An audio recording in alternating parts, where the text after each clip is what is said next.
Dimanche après-midi, la place des Palmistes est quasi déserte. Malgré tout, 2 camions de restauration rapide attendent désespérément les clients. Mario est fatigué, il n'arrive plus à travailler. C'est vraiment difficile parce qu'on arrive à 16h et on doit partir à 18h30. Et c'est trop juste pour nous pour finir la recette. Et franchement, c'est difficile. C'est pour ça que je me suis dit, bon, je vais venir aujourd'hui pour essayer de vendre un peu plus. Parce qu'on a les charges sont là, on doit payer les charges.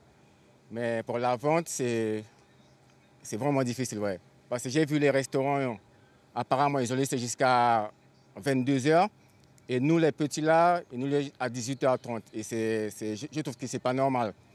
La vente commence véritablement aux alentours de 18h, mais à 19h, c'est le début du couvre-feu et la police ne tarde pas à arriver pour les verbaliser. 2 jours à l'avant, j'ai eu 2 avertissements et j'ai tenu. Et hier soir, j'ai eu une amende de 135 € parce que j'étais ici à 19h. Et j'ai eu une amende de 135 € par rapport à l'heure que j'étais ici. Je devais partir à 18h30. Je trouve ça assez malheureux quand même. Cela fait bientôt 1 an que la Guyane est soumise à des mesures de restriction d'activité et de circulation. Malgré l'arrivée de variants de la Covid-19 sur notre territoire, la situation épidémique s'améliore nettement. Les indicateurs épidémiologiques correspondent à ceux du mois d'octobre 2020, le mois où le niveau de circulation du virus a été le plus bas chez nous.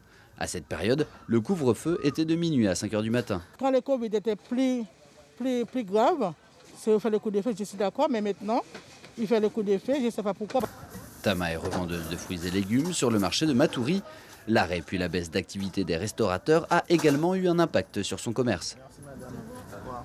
Les restaurateurs qui achètent chez moi, ils ont acheté moins. Parce que normalement, comme ils n'ont pas ouvert, nous aussi, on ne travaille pas aussi.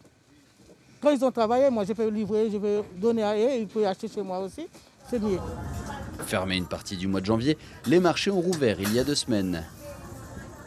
Nous ne sommes pas des enfants, nous sommes des adultes, qu'on respecte cela. Pour Rosemary, malgré les drames de la maladie, il est temps de vivre avec le Covid. Vous savez, moi je pense que le Covid est encore là pour 5 ans. Jusqu'en 2025, je pense qu'on doit vivre avec. Selon l'Agence régionale de santé, la seconde vague est officiellement terminée. La baisse de contamination se poursuit depuis 4 semaines consécutives et pourtant les mesures de restriction sont maintenues.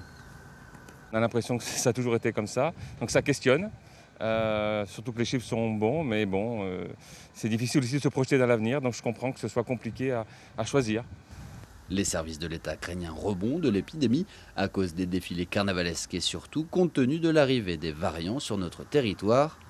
Avec seulement près de 3000 personnes vaccinées à ce jour, l'immunité collective tant espérée par les pouvoirs publics semble pour l'instant difficilement atteignable.